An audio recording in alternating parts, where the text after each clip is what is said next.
Welcome back. This time we're talking about Season 1 of Netflix's adaptation of A Series of Unfortunate Events by Lemony Snicket. Unlike a lot of my TV reviews, I'm going to try to keep this as spoiler-free as possible. I was a big fan of the books. I actually listened to them all in audio form. The majority of them, with a few exceptions, were read by Tim Curry. And if you know anything about this book series, he was the perfect choice to read those books. I also watched the 2004 film adaptation starring Jim Carrey and Emily Browning that adapted the first 3 of the 13 books in the series. I'll freely admit that I honestly don't remember much of anything about that movie. I do remember the books, if not the specific details, the broad strokes of the story. And this latest adaptation, brought to us by Barry Sonnenfeld, is really, really good. They do a great job of just capturing the feel, the tone, and the quirkiness of this book series. Sonnenfeld's probably best known for the Men in Black film series, but he also did the Addams Family, and I think those movies, the look and feel of those movies would give you an idea of what you're going to get with a series of unfortunate events. There's this sort of hyper-realistic quality to this world. It doesn't look like our world, but everything that we see in this world as it's presented feels like it belongs in that world. There's a cohesiveness all the way through these 8 episodes of this first season, which adapt the first 4 books in the series. Now, if you're not familiar with the book series, the story focuses on this trio of children, the Baudelaire children, and they are Violet, who is the oldest, the middle child Klaus, and their toddler baby sister Sunny. And in the opening moments, they're told that their parents have died in a fire that has destroyed their entire home. They're eventually turned over to the guardianship of a so-called renowned actor, Count Olaf, played by Neil Patrick Harris. And unfortunately for them, their well-being is the furthest thing from his mind, which is actually focused in on their family's fortune, which they themselves don't have access to until Violet turns 18. That's not going to stop Olaf from trying to grab their fortune. And while on occasion the Baudelaire children are able to escape from his clutches, unfortunately Count Olaf and his band of miscreants are never more than a few steps behind them as we follow the unfortunate events of their lives. And narrating this tale is Lemony Snicket himself, or at least the actor Patrick Warburton playing Lemony Snicket. The book series has always been admittedly a rather dark series for children. I hate using that word because people tend to jump to the wrong conclusion, but this is some pretty dark material for a series of children's books.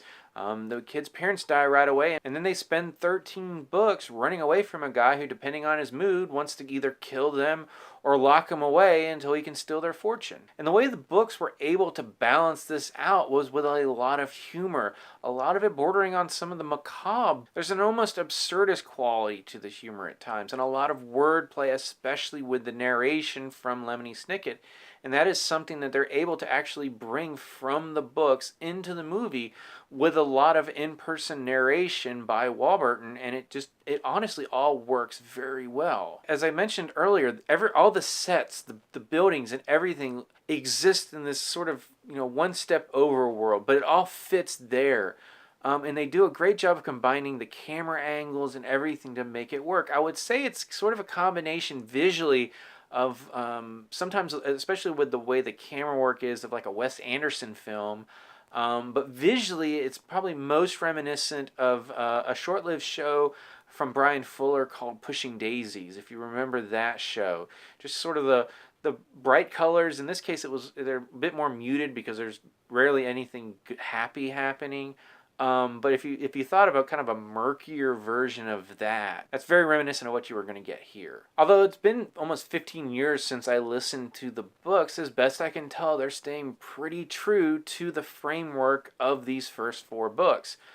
Each book gets 2 episodes, and they do a good job over the first 6 episodes, the first 3 books, of not feeling like a retread, since that was material that was covered in the original movie. Although admittedly it was great to get to those last 2 episodes because it was material that we've never seen visualized on the screen. There is one element to the series that I was honestly worried about when it first happened, but the way it played out was as emotional and as impactful as they could have, and actually much more so than if they'd stayed straight to how it was presented in the books. They actually found a way to not only surprise those who have not read the books, but also sort of trick the people who have read the books into thinking the wrong thing. And I appreciated that when the reveal happened. So as a fan of the books, I really enjoyed this first season. I do hope they're able to crack out new seasons as quickly as possible. I'm assuming this is going to get renewed. So that they can beat the growth spurts of the young actors. And I haven't mentioned them yet. Violet and Klaus are this series' main characters. I mean, Sunny's essentially a baby. So a lot of the success of this series relies on them and their performances, and they do a very good job, especially considering they're not the first actors to carry these roles. And they are Malina Weissman, who plays Violet, and Louis Hynes, who plays Klaus. So if you have not had a chance to watch these 8 episodes, this is actually the first series in quite a while that I actually blocked out time to binge through. I started it and I did not stop until I was done with all 8 episodes. This is a series I can highly recommend whether you're a fan of the books or not. If you are a fan, I think this is a faithful adaptation. If you're not a fan, these are a series of stories that are well worth watching. But if you have seen this first season, what did you think about it? As always, you can subscribe to my channel, check out some of my other TV and movie reviews, and until next time, be careful of the recommendations of bankers.